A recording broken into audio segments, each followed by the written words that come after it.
because my life is at risk. Listen, she's gonna kill me. I'm sorry. Hey you guys, welcome back to my channel. If you guys are new here, hello, my name is Zorian, and over here we do a little bit of everything. We do a little try on hauls, tips, get ready with me, sip and paint, girl talks, advice videos, vlogs, and I'm also documenting my nursing journey as well as lifestyle content.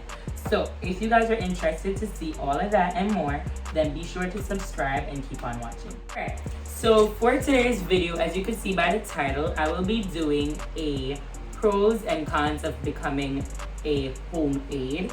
If you guys haven't already watched my last video, that is how to become a home aide, okay? I would recommend doing so that you can have a better idea of what or who a home health aide is, and then we could jump right into the pros and cons of being a home aide. Okay, so I think I have been doing this a little bit for some time now, and so I've garnered enough information to share with you guys, and I'm really excited, so let's just get right into it. I did make some notes in my little trusty book, so I'm gonna go ahead and look through while I share with you guys. Okay, so the very first pro, and I would be talking about the program itself, is that this profession is a very good starter route for persons interested in the medical field. So if you're someone who wants to become a registered nurse, a doctor, a medical assistant, etc., a CNA, I would recommend starting this program, because I've seen way too many persons start a degree and then they end up not finishing, whether one, because it is too expensive, so they can't afford their tuition, and or it might be because they've lost interest in what they're doing. So maybe they didn't have enough idea of what it's gonna be like, and then they started it and then they had to stop because they're like, I didn't sign up for this.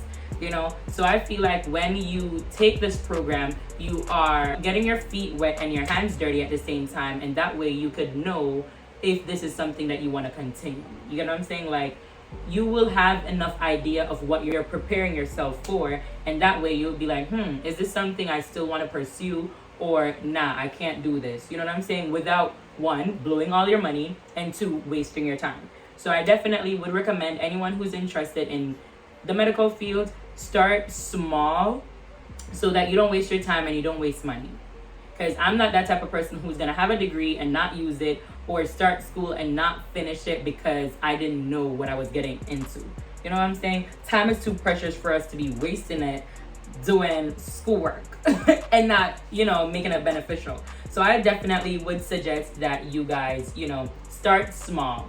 And this is a very good way to do that. Also, because just, adding to my very first point, I think it's effective because you learn every day. You know what I'm saying? Like, you learn every day new things. I get to work alongside nurses. I work alongside my insurance companies, my doctors, persons like that. I work alongside with them, and so I learn from them. You definitely learn a lot when you are a home aide. So my second tip would be, it pushed me to learn a lot more about things in the medical field because of the one-on-one interaction with my patients or clients. Now, what I mean by this is, take for example, you're in a nursing home, right? And God forbid something happens to one of the residents there, and you wouldn't really feel as though the burden is on you because you have your doctors, you have your RNs, you have a whole ER area, or say for the hospital, you have a hospital where there's emergency room there, different help is there for you. But when you are by yourself in a patient's home, it's all left on you. So you are gonna have to take the initiative to learn more about bedbound persons, learn more about persons who has ALS, people who has dementia, versus you get what I'm trying to say? Like, for me, I'm speaking off of experience. I had to learn more about these things. You're gonna need to know your do's, your don'ts, your maybes, your nows, your how-tos. You're gonna need to know all of that. Things that's absolutely prohibited. All of those things you're gonna need to know for yourself because you're gonna come across times when you're gonna have to act quick. It's just gonna be you. You don't have a nurse to call right then and there. You don't have a doctor to call right then and there. You don't have a fire team to come right then and there. So everything is just left for you. I hope you guys are understanding what I'm trying to say. So you are gonna have to push yourself, or it pushes you to learn more about other things because you are in the position. Say for instance, a fire happens. You need to know what to do, etc., etc. If a patient is choking, etc., etc. Versus you're gonna think, oh, Dr. Smith is coming in, he could help me, or Kim from the ER room is gonna help me because they are trained to do that. No, you're gonna have to know what to do in that case because it's your patient and each patient is completely different. So you probably may not have person with a wound before, but now you have a person with a wound. You're gonna learn so much about wounds. You're gonna learn so much about infection prevention and control. You're gonna be learning a lot of things that you probably would have never learned if you were just dealing with multiple patients or just in a hospital, because you don't get to fully interact with the patient until you're a home aide. Let me just put it like that. Until you're actually a home aide, you will never get a full interaction daily, hourly, minute, like every second with and being around a patient. That's what I mean. So you have a full-on one-on-one interaction, and so you've seen progress, growth. I hope you guys understand what I'm saying. So basically, you will learn more when you have a one-on-one relationship or interaction with a patient, as opposed to just checking in on a patient every hour or every other hour. I am there with them 24/7, depending on the shift that I have. All right, so the next tip, I keep saying tip, but the next pro or advantage of being a home aide is that you have flexible schedules. I can't stress this enough. This is probably one of my favorite thing about being a home aide because my schedules are super flexible. I don't have to worry about, oh, I'm always doing morning shifts, or oh, I'm always doing night shifts, or oh, I don't have no time to myself. I can't get the weekends off because Kimberly requested off. Nah, it's up to me. I'm my own boss. I can leave the job at any time. In terms of, let me tell you, don't go and say Zora left her job. Let me tell you, I can leave the job at any time. In terms of, there's no contract. You're not signing to stay with that company for 6 months. You're not signing to stay and work for that patient for 6 months. You could say, hey, I call my coordinator, Rubina, I'm unable to come into work today, or I'm unable to complete this case because she has cats there and I'm really allergic to cats, or she has a very bad temper and I feel like I'm in danger. You know what I'm saying? They can't say, oh, Zorian, you need to be at work. But no, they can't, because my life is at risk. Listen, she's gonna kill me. I'm sorry. Don't. But yeah, we have had patients who are very, agitated, and sometimes you could literally say, listen, we're home alone and I don't feel safe being by myself with this patient. They can't tie you down and be like, oh, go and take care. No, they have other aides to do it. Get somebody else to do it. You know what I'm saying? If you feel like you're threatened in a house, don't be afraid because you're trying to keep a case. No, you can let it go. Somebody else who's strong enough, brave enough, will go get it. Not you. You don't have to do it. So you're not obligated to keep a patient. You're not obligated to do something that you don't want to do, if that makes sense. As opposed, if you're a 9-to-5 person, you better clock in, because that shift ain't going to be covered by itself. You better clock in. Okay, you can work whatever shift that you want or whatever shift that is convenient to you. Okay, what I mean by this is, like, I could say, okay, if I want afternoons off, I could request an 8 to 3 shift, and so I get the rest of the day to myself, or a 9 to 1, rest of the day to myself. It might sound like short hours, but how many hours a week are you trying to work? You know what I'm saying? Like, when you think of it, it all adds up to probably 40, 45. You could even work 50 hours if you want. You know what I'm saying? Like, it's up to you and based on how many cases you're working. All right, I'm gonna touch on a little bit of tips later in the video, so just keep on watching for that. But when I say you can work whatever shift you want and when you want, they ask you, they call me, Zorian, are you available today to take this and that? Especially if I did not put down that I'm available on Saturdays, they would have to ask me, are you available to work from 9 to 1? Are you available to work from 9 to 3? Can you come in? Yes or no? They can't be mad at me if I say no because I'm not available on that time. I did not sign up for that time. You know what I mean? Yeah. Okay, so the next pro is going to be it mimics a travel nurse. And this is probably another awesome feature about this. Not a feature, but awesome advantage of this is that you get the opportunity to sightsee. So you get the opportunity to explore new places, see different areas in the community that you've never dreamt of going. Because, you know, when you are a regular worker, like you just go clock in at that one hospital every single day, you're obligated to go right there. You're not going to say, oh, let me go to that state, or let me go to that community, let me go to that borough. You know, you're not going to think of going to different places just like that because you are supposed to be there. You work right there. So why are you over there? You get what I'm saying? So it's fun. Like when you are a home aide, you could be assigned to work at a different place that you don't live at, an area you don't live at. Of course, they're not going to send you out of state or out of the country, but it still gives you the advantage and the opportunity for you to see new places. And trust me, by doing that, I learn new places because I'm like, wait, I didn't know they had a Red Lobster here, or I didn't know they had this mall here, or I didn't know, you know, you get to learn your area a lot more than if you were just going to an actual 9 to 5 or a regular hospital. Like, I'm sorry, I don't know why I'm hyping it up, but it's a hype because it definitely mimics a travel nurse, and I love that about it because I am really a homebody. All my curls came out my hair, but it's whatever.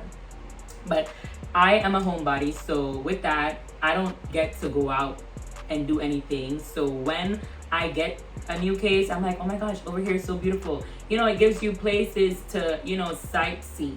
Also, with that being said, I also will be going into different homes. And so I get different interior design ideas. I'm sorry, I'm gonna be in a house and I'm gonna be like, wow, she had that nice potted plant there. Or, ooh, she coordinated that with that and that with that. And I'm just like, taking ideas from my future house.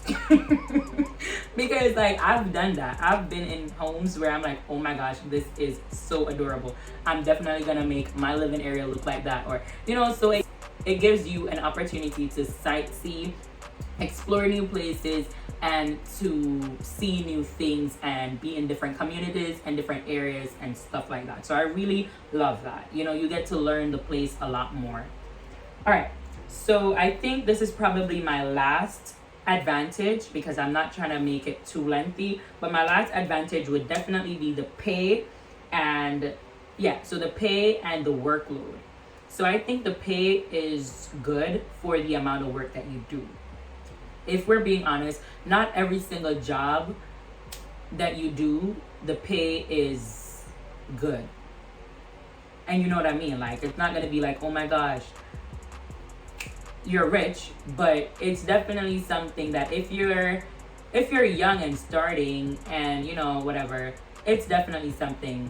If you're debt free, if you know how to budget your money, you can, it's a good job for you because it's not completely draining. Like, you don't have to be like, oh my gosh, I'm lifting this or I'm doing that. It's not a hard job. It all depends on why you signed up, because that's what I keep telling people. A job is only hard if you don't have the passion for it. That's just it. Because changing a diaper to me is not going to be hard. It's not going to be gross because I do have a passion for that.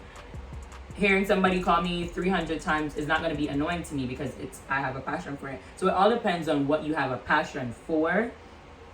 And if you don't have the passion for it, then you're going to consider it to be hard. I'm just saying. But for me, I mean, you do have some clients who are going to be like completely inconsiderate and stuff like that, and they want you to do God knows what that is not in your scope of practice. Also, guys, be sure to speak up and let them know that, hey, that's not in my scope of practice. I'm not supposed to be doing that, so I'm sorry. I can't do it. Get somebody else to do it. I didn't say that. But I'm just saying, You can say no. It's not like they tell you, oh, could you scrub my toilet, or could you repair my ceiling, or I'm here to care for you. Okay? So I think the pay is good, or it's, good enough for what you will be doing in a home. Of course, each patient is different, so you probably wouldn't have to do anything much for a bedbound person as opposed to someone who's handicapped or someone who has dementia. Every person's home is different. So that's the next thing that you have to be mindful of. All right, so that's all for the advantages. I'm gonna go ahead and talk about the cons now. All right. So the first thing I would like to touch on is something that I recently experienced, and that is losing a patient. Now, I think this has to be one of the most devastating experience all across the board, but I would definitely rank this being the hardest or the most inconvenient thing while being a homemade.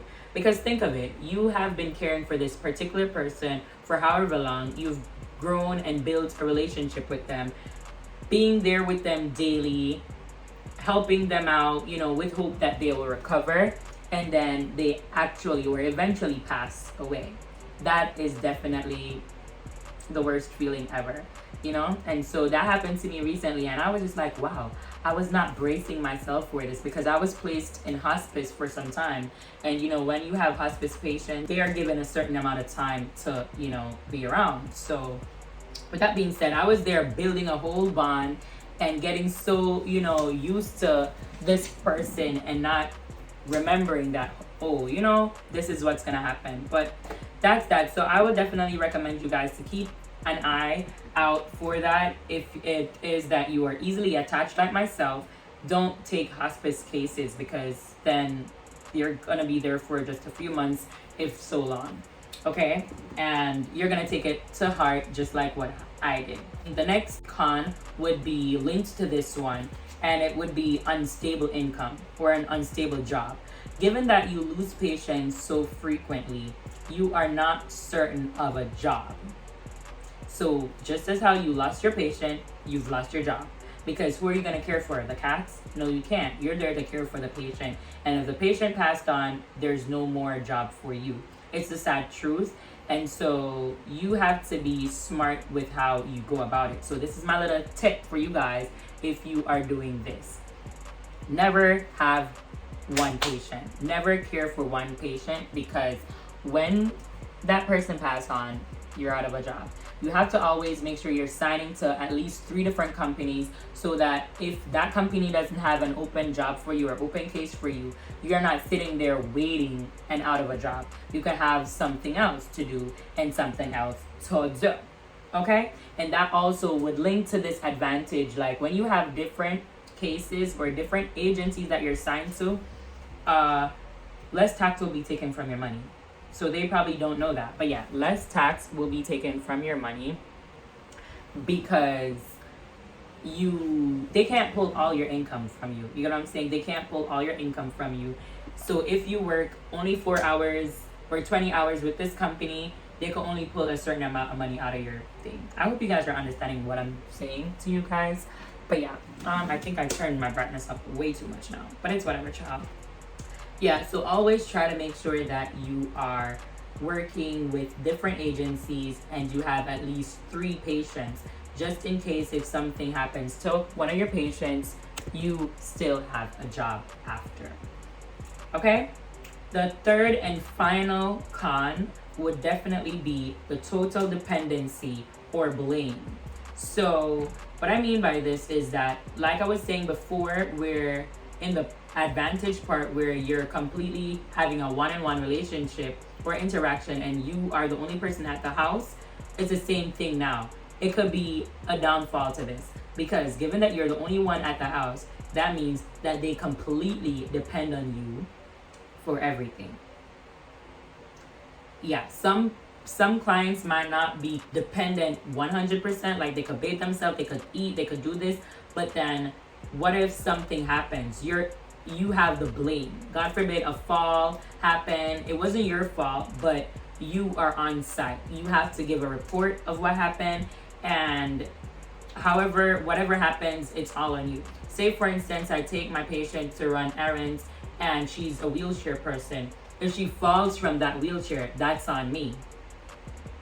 That's total responsibility. That's total care. You know what I'm saying? So that's the really, really bad part about it, because she could have some, you know, a lawsuit can be coming from that. You could be terminated. All of that jazz can happen. So there's a definite downflip to this.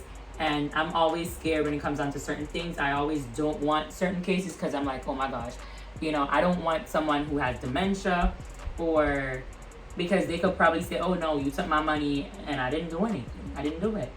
You know what I mean? But you just have to know what you want to do, what you're willing to work with, and what you can't work with.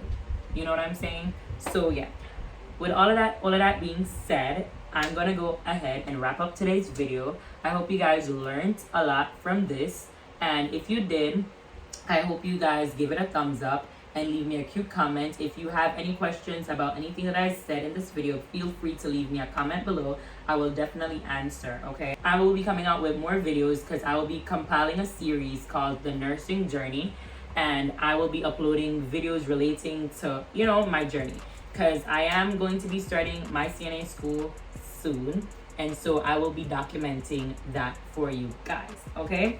So if you guys are interested in all of that, what I've said, then be sure to subscribe so you won't miss my uploads. All right, thank you guys for watching, and I'll see you in another one. Bye.